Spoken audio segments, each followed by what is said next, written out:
Tuli ku Fik Media ku seti nga boolabeera ndi n'abavubuka bano emboozi ekyagendera ddala mu maaso. Jackson, toli mupya ku mukutu guno. Bantu bangi nnyo abaalaba emboozi yo, bingi nnyo bye twayogera. Naye sofa nkiwa kuliko abapya abataakulaba ku luli nga bakulabye ku mulundi guno.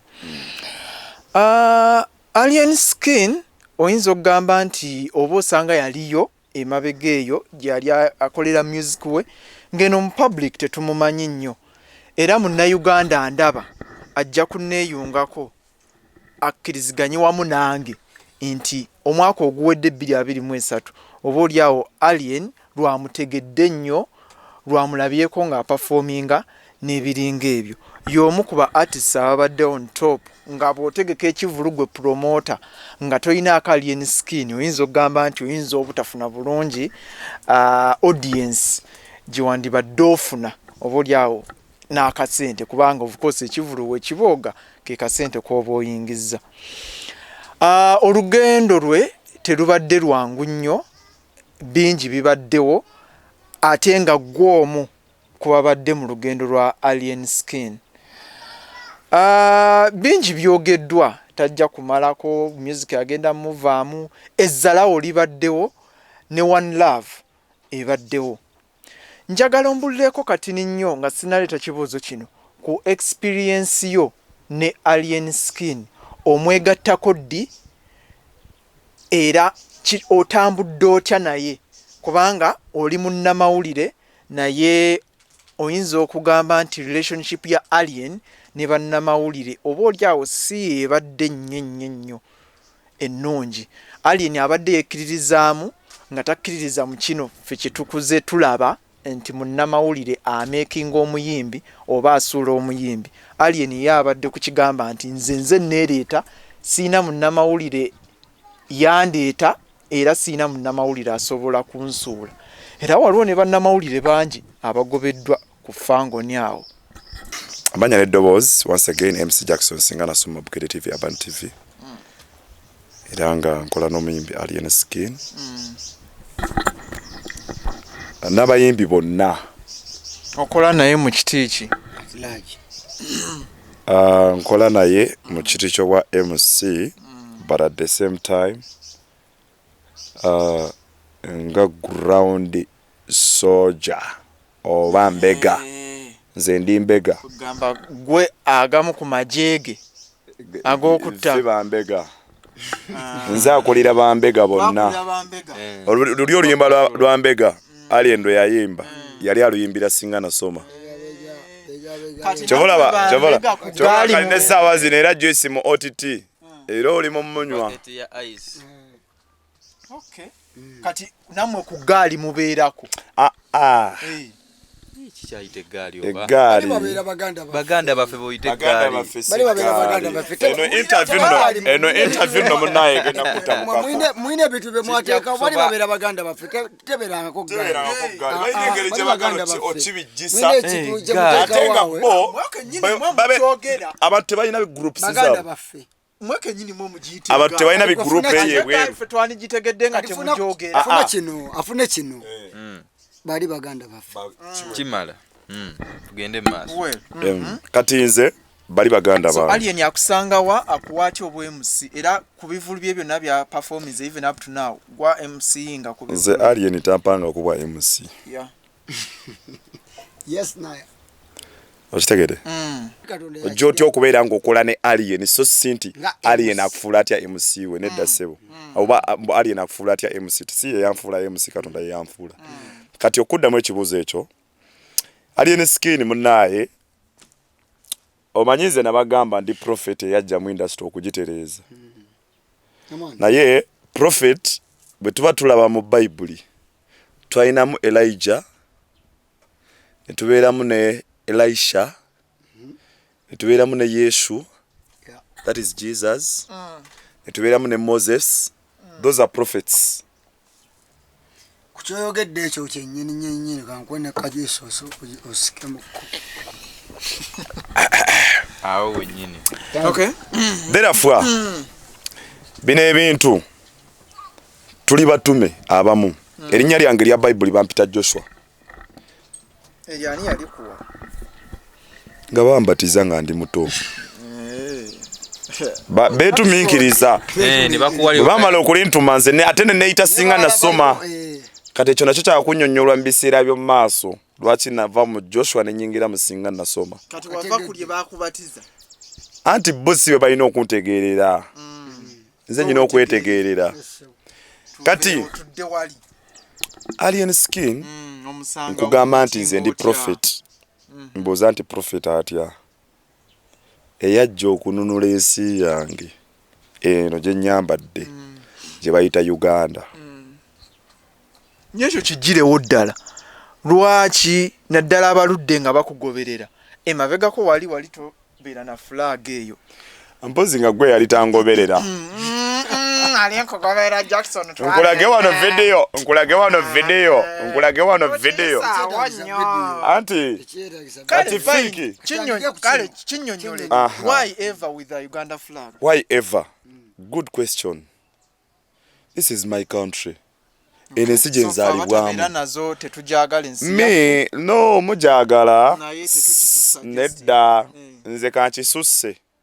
Let me tell you something, you guys. Before you love your country, before you love yourself, you can't love your country. Oyina okusooka ne weyagala kati nze neeyagala ttaano.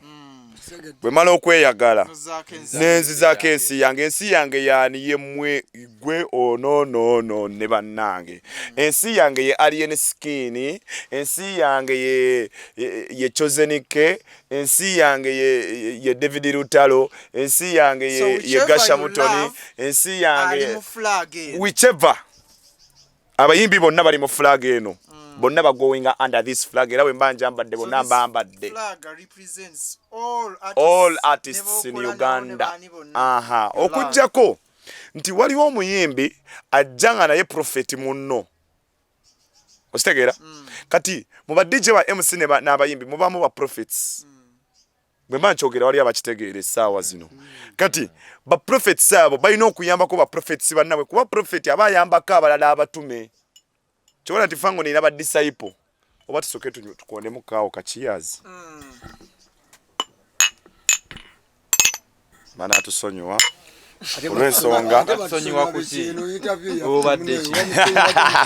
Muna atusonyiwa bantu bano bali anerole. So, kitegeeza ki nti prophet talina kutuukibwako buzibu. Okay. Prophet munno ina okuvaayo omulwanirire. Elisha bwe yali ava mu Elisha ng'amusikira yafuna obubonero bwonna n'alagibwa nti he is the chariot and the horseman of Israel. Okategedde. Kabaddiremu katono. He is the chariot and the horseman of Israel. Interview eno ngenze mu spoken. Okitegeera? Nite wali kakola. Kubase Kiganda. Kubanna Kiganda. Ono kyekigaali n'embalaasi eziriko omuliro ezijja Isirayiri mu buwambe. Simbula embalaasi. Kati awo tudda wali eri ku luyimba lwali eno ti simbula ki? Embalaasi. Kati jjukira yayina ekiki ekigaali. Ekiriko omuliro. Ositegeera ekiriko omuliro ogwaka. Ye musimbuzi. Kati nze profeti nze ali wano nina okulaba profeti munnange ani ayagala okuyiwa amazzi mu muliro. Tuzikizo bana tumulabisa tiwaba budda kiragisa kulowoozaako ekyo ate jukira ne president tusooka mukubira simu alini tuwa twatandike bigwere no prophet tumutawaanya prophet wabatasa prophet munne biba birala bigwere kati abayimbi abalala nabo mulimu ba prophets abalala era betuli mu kuleeta mu bakyala mu baami mulimu bannabbi ab'enjawulo abalimu menya manya asigenda gamenya just surprise nga wala bakimenke obo yajjanga surprise afuddewa management ye mabega omuzungu agamba pule so kati bwenti wenakola ne alien okubeera nga nabbi namulaba nti yeetaaga obuyambi nabbi munnange ne ngamba no nze alien teyasooka nakumpita natandikirawo alien yajja e Masaka ng'emboozi y'enkola twakagikuba ne twesanga ne Ankoliki manager kubali ku management ye bachali baffe yaman Ankoliki chosen ke yaman fango ni yonna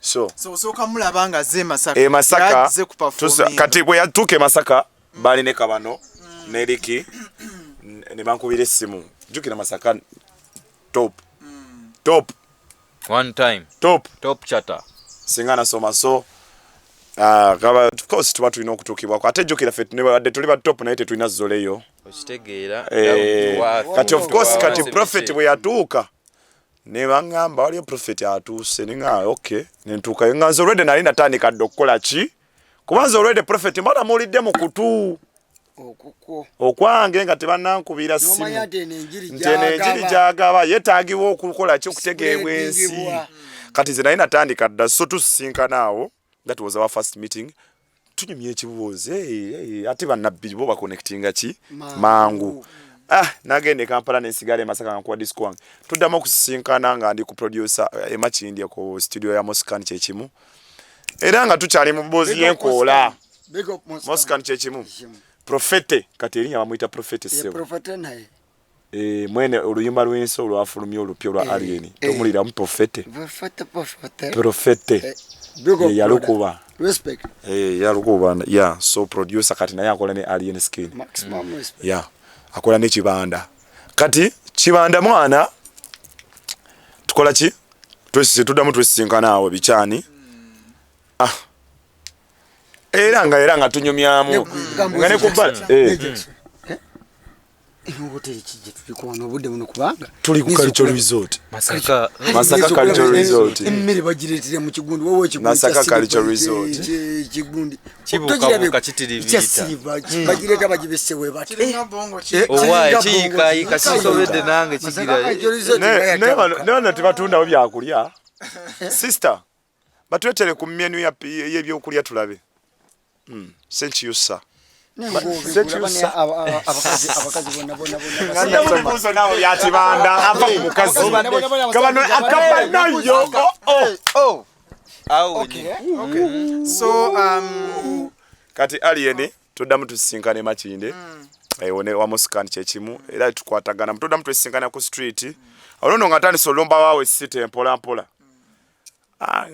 Jackson ebikyani singa nasomayo kati ebikyayi kiki anti kati kiki kati labate kati tujjaawo tufuna city ya danger mufuukira eggwanga tabu era mu city ya danger sebo naliyo ku freedom city nayinawo abaana bavawa neda sebo nayinawo abaana be nayina Brazil nayina ba Brazil n'abajamani Jovan Jejoramke big up brother one time you know akikuba ku freedom city wajikuba kati awo obuzibu bwe buva promoter eyatugamba nti obuzibu bwe buva promoter eyatugamba nti omanye kati ono yaliko bwanaagwa nga naye tumujjako nga tulitabala naffe tumugamba nti nga tetunnavaako tugenda kusooka tulimekeke sure nti ogudde era bwe twakikola promoter yagwa gwebuuza nobody events omuntu gwenesiga okubeera tewakiraba sikola bintu ebyo enyini kyeyagala kati omuntu wawo kino omuntu kyakuweereza wakapiira bakaita maki ate aba yagwa kasita erinnya lye naye okasuka tukuddira aba yagwa kasita erinnya lijja ani enkwacho ali enkwacho agirya sebezo idea seo fe tuba twazifuna dda just obuyaye genda mu nnyendo wuliriza genda mu nnyendo mu Wakanda mu ghetto obuzo omwana gwe bayita Dodo nga tebanategeka city ya danger concert obuzo omwana gwe bayita Dodo nga twali eyo mu dipo munda tubayo mu dipo mu Wakanda forever eyo mu nnyendo munda oyinza oba tomanyiiyo ba street kid we basula abaana we beba tolabisa ante waka tolabisa kati ngeyo idea already tuli mu byogera kama tuka mwana tekeke nkwacha festival kati bibozi bya festival tuba nabyo nkwacha festival mwagiteeka luvanyuma Freedom City yali idea yoli eya city ya danger ate kati nga oluyimba ye yalukola ye yakola oluyimba city ya danger ate mwali musobola okwetegeka naigwe so since Freedom City oyo tugenda kumuwa kabuyinja nawe tugenda muvimbisaayo nawe tayina okumanya omuyimbi yabeera amalayo omuyimbi yabamalayo nawe otegedde muyimbi yabeera amalayo si mutegesi era omutegesi gyoli byonna byokulanyinga bitandikira ku oyo omuki omuyimbi kawedde kati tumaliriza eyo show tuli ku lugero lwa Alien tulabe mu menu eyo kati tuva mu Freedom City laba ate bwe tutandika nkwacho festival tugitandika bwe tutibagala bazanya mawo filimu tugira bwe tusoka tugera mu filimu zaani za Champion Ogudo ozimanyi filimu ezaali wao ne taata we biche bichi ne bazanya mawo abamanyi babagala kuzanya mu ku filimu naye byali bituufu era ate bitya ebisagala byogera konze kale byosagala izo stories sagala ku kivulu kya Freedom City awo kati tuva mu sinaga za Champion Ogudo tukoze show ya Champion Ogudo awo no ngande no ku ground nze bankola beba uliriza kati no kanti kokere kati ulira tewali agenda kukubira wano soko ulirize fiki soko ulirize fiki no kabano njagala fika ambolire ye kino ekintu mu Uganda muyimbi ki ayina emyaka eja Champion Ogudo yali ategeseeko shonge ina abantu banja abasinga ya Champion Ogudo boddamu yo answer tweyongereyo yakamala okubuuza mu kufi kitegeeza yalina show eyasinga okuba mu Uganda bukyanga ebaawo banaye naye kambuuze mu kufiiki kambuuze mu kufiiki naye kambuuze mu kufiiki mubuuze interview yo tukikoze eki tugiwambye mukutandika gundi eno twagambe fani government abantu bakola ki abantu nobuze ebintu ebituufu kakati byembuuza bituufu naye gankubuuzeemu kankubuuze fiki mbadde nkubuuzaayo abantu nga mu kivulu tebaliimu as expected ne babaamu nga tubadde tusuubiramu abantu 1,000 naye ne mubaamu abantu 1,500 ebeefulopinze ekifo kyali kikalu ani yagamba nti nno bali bakoze kufulopinga oba si kufulopinga beera bali bakoze ekivulu bakitegeka basobole okufunamu kati kankuze mu Bible bwekyogerako Bible ekola bweti Bible ekinyonyola bweti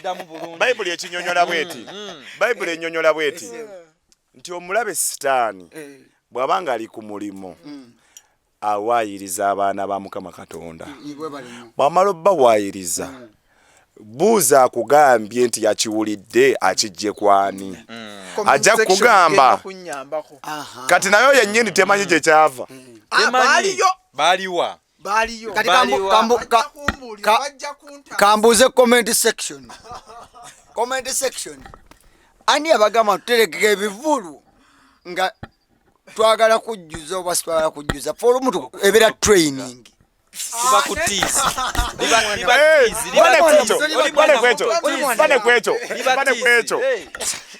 bane kwecho njagala mbuze bana Uganda bandaba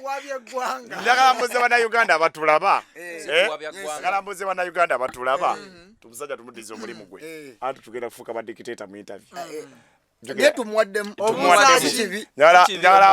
mbuze bana Uganda ekibuuzo bwabayo mu Uganda amanyiyo show y'omwana ine emyaka eja Champion Ogudo muliriza sibuuza gwe bwaba waliyo muna Uganda amanyiyo omuyimbi omwana nga muna Uganda kali akozeeko show ku myaka ja Champion Ogudo n'amusinga abantu aveyo nkubi ajje mu comment section amwogere muweye milioni emu kati ate bwaba taliwo kitegeeza champion oguddo ye muyimbi omwana omuto yali afunyire the most successful show in Uganda.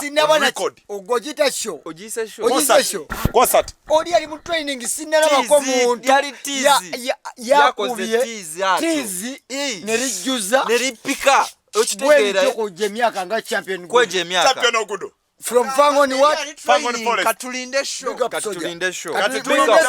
Tuva mu show champion oguddo tuli ku lugendo lwa Kimenke. Tuva mu show eyo.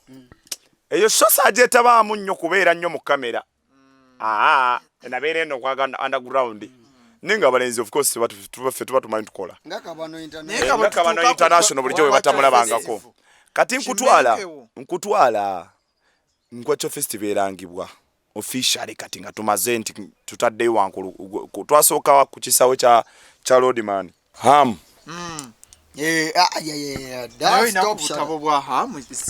Kati ebirowoozo byennyina nyinza okuba nga sisoma butabo bwa Ham. Tuli wano ku Masaka Cultural Resort ne tuli mu interview badde njala kugamba wali nga bututuuka ku Nkwacho kuba wali wano alien ku Masaka Cultural Nze mbadde nkwongerayo kati tulanga Nkwacho twafunawo resistance awo okuva Iriani Kakofiira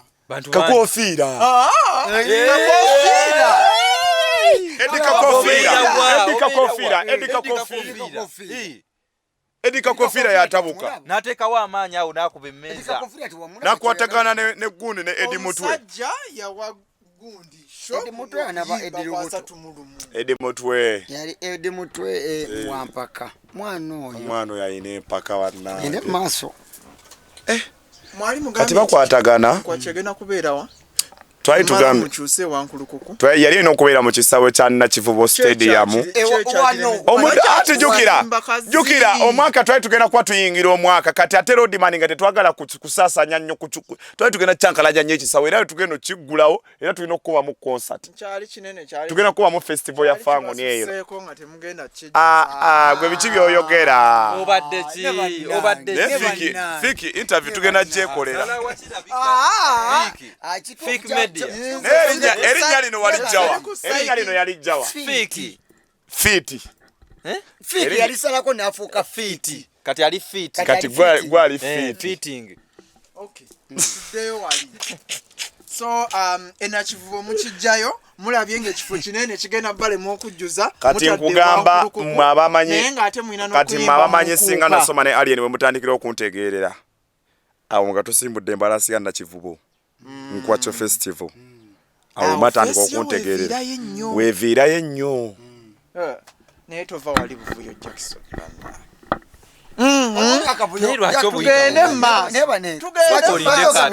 Lwaki obuyise buvuyo?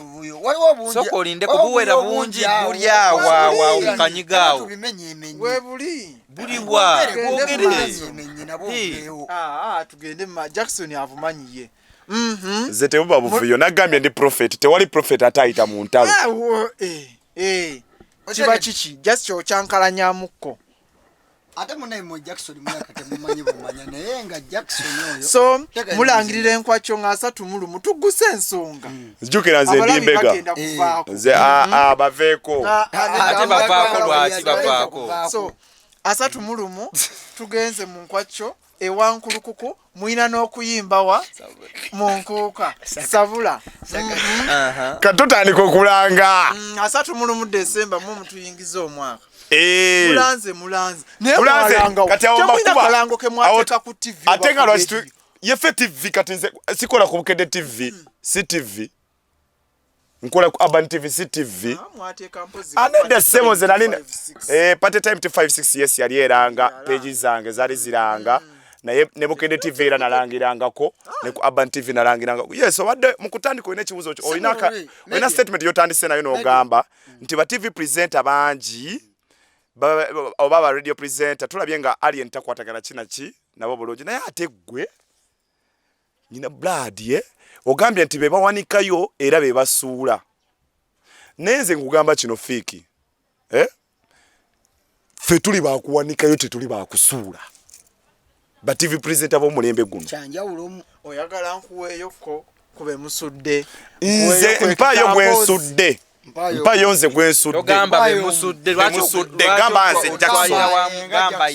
njagala fiki bwe nkubuuza abantu bempaniseyo osobola obboogera naye bwe nkubuuza bensudde mpayo omu tukola ensobi zaabwe emyaka giri batusibyeko ensobi zaabwe muba tv presenter ate ffe tetutaano ffe tetuli ekyo fiki ffe tuli ba tv presenter abawanikayo abatasuula kati enkwakya eyo tulabamu opposition yawo ngamba kati bwebanga opposition ezze kati wensonga lwaki ezijjayo face yange mbalaga nti munnaye mba mulowooza munno bulijjo ffe tetulina maanyi kati tubalage nti munnaye tusobola okujjayo face zaffe nesina ekimanya nti and let me tell you me I'm never upcoming nze sibeeranga ku upcoming MC wanda bakunga ndi upcoming so naye ebiseera byenkwakya eyo Jackson nze anti nabo era bandabanga kiroto kya ntiisa muli mu ntalo za gundi zani za nuupu mulina abaana ba nuupu ebigambo bisalagana left right and center mwali mufa kino nuupu abo tebaali banuupu baali bafutu soja avaamu ebigambo abo tebaali banuupu baali bafutu soja nuupu si ye yamukola era Bobi Wine tamulinaako mwine engeri gye mutakyawula ekintu ekyo ono kyali wange wekamocha Firebase Army wagwan straight up era wa nuupu okitegede kati gwe ate nga nze ndi wa Fangoni Forest okitegede toli wa nuupu yawula ebintu bino kati nze bannabbi tebabeera na saidi annabbi asavinga nsi aweereza bonna okategedde kati bali bafutu soja tebaali banuupu abaani bafutu soja abaani bafutu soja beewa emirimu gyabwe just nga abayaaya abakeera ku makya ne bakuba obusadde baabwe just ne babeera nga just bali mu vibe zaabwe mu kifo ky'okukulamu ebusadde ebyamagezi bo ne basalawo bakole ki be bali abaweebwa emirimu gy'okusuula si busadda kubanga sinza kwogera ku kya busadda si busadda kubanga ati balekera obusadda kubanga betwogera nabo bamanyi busadda gomanyi benina bali abagundi nga bagamba nti kibiri ba doctor ne ebyo bireke ebyo just byaffe otegedde si busadda naye wabula kyenali badde nkiyita nti omuntu atakola ki omanyi n'obutawa nakyakukola nawo bulwadde n'emmeme nga tetereera balina byakukola abo abaana gwe futu soja okitegeera obutawa nakyakukola bulwadde butya futu soja akeera kutambula kuva ku makya paka kawungezi nga talina kyakoze kyebayita futu bali bafutu soja mwe mwali bali mu biseera ebyo ffe tuli bambega ebigambo ebyayitingana mbega ku futu soja kati ate jjukira mbega yatiisa bani abavuma baaliwo abavuma tulina ebivumo ebigambo abamanyi bayagala nnyo palaniraako gamba bagenda batabaliiko gamba banyumya byetabakwatako kyebatamanye nebefuula bakimanyiko the way you love me demo yagamba the way I love you demo I said the way you hate me demo yagamba is the way I hate you demo ulira batidetidetide banji batide anti bagamba muno Jackson yalide don't compare yourself to anybody aniye kugamba tino siri anybody watch bino kakati okuvuma kuli wansi wali ondabeko nga nvuma nagambye bino ebintu biralamu comment section ejja kunnyambako nze njagala gwoyogereze wali ondabeko nga nvuma anti mutusibako amatu embuzo tuliisa ki representinga bali watunyonyodde flag eno kyetegeeza nze nkubuzizza ekiboozo oyogera naani essaawa zino ne Jackson ayambadde flag eno erimu abantu bali bonna Uganda evuma Uganda tevuma just bali be batwonoona ensi yaffe bafutu soja for God and our country kali bafutu soja sigamba abanupu banjawulo kwa futu soja byonna bibaddewo Nkwacho festival eyimiriddewo tugiranga Masaka Kampala kunkuuka kati ate abagendayo tebabakubirayo ku Nkwacho festival yenye abagenda mu nkuuka babakubirayo ng'ovudde nkuuka tokyesibako nnyo kuba kati oba oyingidde kingdom otegedde enkuuka mugireke ekiriwo naye tukivumirira ekyo by the way stop that tano of course nobody stop it fe obulangira tukolebwe tuti tukivumirira wano ku fake media whether nkuuka oba kivulu kyonna stop that nonsense of throwing bottles at musicians. Salute. Naye kansubire message yange etuuse bulungi. Yes. abe kikofiira ensonga z'enkuuka ye yali yazoonoona naye nga ffe respect era twaziribu nabuuzaako omusajja omu gwe bayita Edi Mutwe ne mubuuza ekibuuzo nga tuli ku live ne mugamba kyusa kamera eyo gy'oyina gitunuze ku ttaka eryo ly'otulaga lyotugamba tuggyeko n'alitunuzaako ne mugamba wankulukuku liri ku ttaka lyani ansa mugifunye kitegeeza wano tewali njawukana titwagala kutuvuga supiidi ne kati kambuzi kati tumaliriza Nkwacho Festival ali ni watayimba ku nkuuka mbwe nkuuka teyagenda mu maaso era nayo yali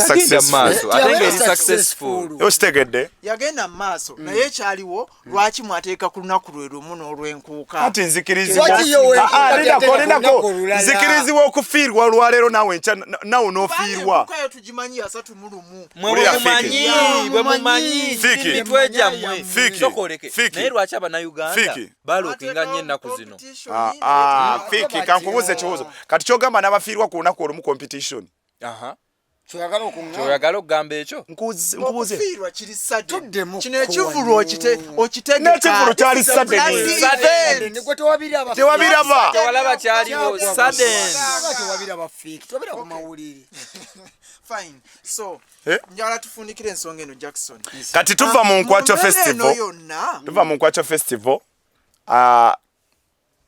Alien of course sao abantu banga bategedde singa nasoma kati kyekira kye mwagala Alien enkolagana yange yeyo just tuli ba blood Uganda prophet Munazi kasango nyeyo wakufa nze nkola sente mu Uganda sikufango ni naye mwana Fiki atoli mukuzala wa fango ni ate kizala ye neda sebo to appreciate the fact that fango ni tebagala mazima bana mawuye balinamu akantu ako mwina akantu ako tebagala mazima event DJ Nimrod yali akolangani eriwa event ki Nkwacho Nimrod siko yali twali twamwerabira n'okumwerabira pasi bye ebyo era mwali mufaaki banyinye neze mayesi mutegedde sikategedde bulungi kazi sitegedde sikutegedde badde nkyanoonya wano kyakuyogenda kulya ki noonya ekyokulya amaka ababuzebuze nze kankiyiseewo tukiveeko this is what happened omukulu ono gwe mulaba yali ku stage emu okwali DJ Nimrod you know and DJ Nimrod was trying okumujjako mic okubanga ta MC nga ku kivulu ekyo nteeka okubanga mwabiraba engeri gye saaliyo saamanya DJ Nimrod yali mu capacity ki balist nsobola okutegeera nti Jackson yaliko nga MC and indeed bwatunulira crowd ne audience bwe yakwata mic okutandika okwemusiyinga abantu bonna emikono bagiteeka waggulu n'olabanga event yonna agikutte mu mikono gye ebiri bwe giti akoze eki agiwanise munaye ngenda okulaba nga DJ Nimrod yali agala omujjako mic ng'akivuddeko abantu nga balese beyagadde Jackson MC nzaawo ekintu kikutte nga event ng'egenda mu maaso akati nga neebuuza lino ezzalawo lyava ku ki Nimrod atamanyi Jackson oba yakozesa buyinza bwe yali alina ku Nkwacho Festival omanyi bano abantu nabo bamanyi okufuluukinga bemusi bano kati nayinza okuba yafuluukinga ku stage ya munne Nimrod n'amulagako amaanyi we gali mumbuulire mwe mwaliyo ku nsonga eyo era nafuluukinga nze oli mupambanyi weteekawo otajja sayina lukusa jukira kati ebimuntu aba muganda wo oba blood wo teweetaaga lukusa siwe kiri ate muganda wo oluusi akuwa ssente nagamba mwana wa mama alya ku ssente kati ate olaba emirimu ne bwe batuze kati omuntu nakuwa sente nga toze nogamba naye kati anjagaza ki so wafuluke nga tewalina lukusa kati aliyeni kutegeera protocol sebo kati kibanda bwampa sente nga singamba banaye kibanda nezinuma obutagendayo nga sente z'omusajja nga siriiko bambi ku lisiti saaliko bambi era bali tebammanyi bayira ni mulodi tammanyi era kyembadde ngendo atammanyi is he your friend does he know you ize mumanyi kuba oli star sebo of course respect star muze mumanyi nenze tammanyi kyogamba okuva ne ku event era yayita ndabangako before yayita ndabanga by now akutegeera yamumanya nnyo simanyi oba kati ammanyi yamumanya nnyo okusinziira ku ffe nga bannamawulire kati event eyo era nawamba mpambe nogiwamba kubeera nalinyira mu maaso ga stage omuntu gwe bawadde olukusansubira yali badde ayitira ku madaala naye kambuze mufike omanyi security ebeera ku stage awo ngekulembeddwamu champion gudo champion gudo omanyi kalati gwakubaawo ku madaala okuyitawo okulinnya kweyo stage egaali y'abantu nga 10 akuba oba nayitawa nekyebuuze neŋŋamba kiri kikuzaayo wali oba naliyitawa bannabbi tebalwana ntalo oba oboneka bannabbi tebalwana ntalo ale nze nava mu ggulu abeera abantu bali ku stage bayira kukamba nyonyo engeri gye nalinnya ku stage bali ku stage kati waliwo omukka ogwajja ne gusooka guyingira waawo kati omukka gumala okuyingirawo nyingirawo kati gugenda okuvaako weekuti ekifo kigenda naye abantu bakwaniriza bayagala gundiyo amina bali kusiima ssebo ate nyingira waawo microphone simanyi ngeri gye yantuuka mu ngalo tokola bintu ebyo tomanyi who knows then kati gwe webuze lwaki katonda yatuuka webuze lwaki katonda yayogera ate ne pasita bukingo namuga asimbula emmotoka gwe kyebuuze tubulira obutambi wa malu gwe kati buli eggwanga waliwo omusajja awo nga wafangoni nga ayambadde tishaati ya bbulu microphone ndowooza nagenda okugira bweti ng'agimpadde mu ngalo actually kuba tuffe tuwamba buwambi nawamba mpambi nayitira wali mu maaso walijjukira wali tebanzikiriza ku kivvulu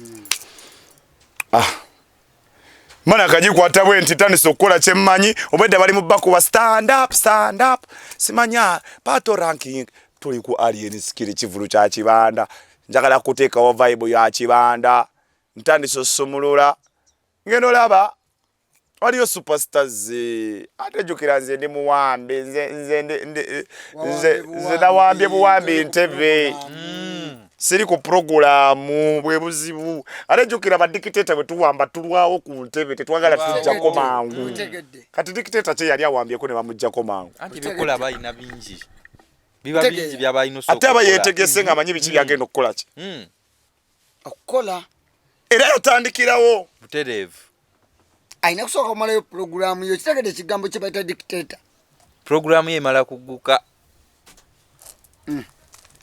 kati programu ki dictator agitandika baya kagitandika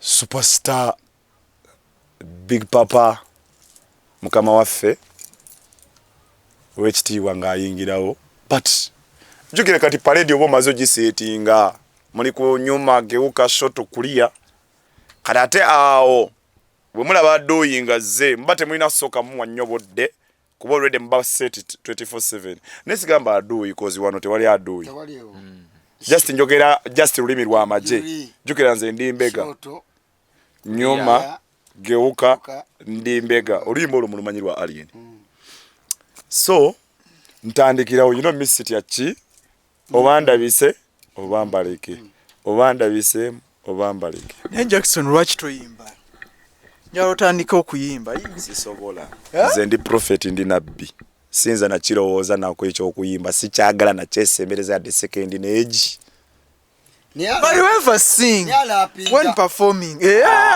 rapping or rapping lyrics you can sing mwebale nnyo mwebale kusiima kati kitegeeza nti nze najja kubeera nga nkola omulimu ate mu ngeri ndala mukko enjawulo ojja kuyimbanga mu kwemusinga just mujja bitegeera mu ngeri yammwe otegeera so prophet tava mu bunanyizibwa bw'ate nayingira bw'abalala kyobola abasinga bakola ki. So as we conclude, are you now friends with DJ Nimrod? Because I know yasobola ku understanding akolo. Lindako kati ate nga nze mbeera ntya kyaliwe kati nze Rema mbeera ntya kyaliwa superstar. Lwaki? Leka naawe sinnakola. Omusajja omuzalawo. Sinnakola sebo nyina okukola. Sinnakola bino bya ddala. Sister, you're gonna get us our order right now and yes, thank you. Fine. Sinnakola kati omusajja oyo just era yabitegeere bamuza kwa lali.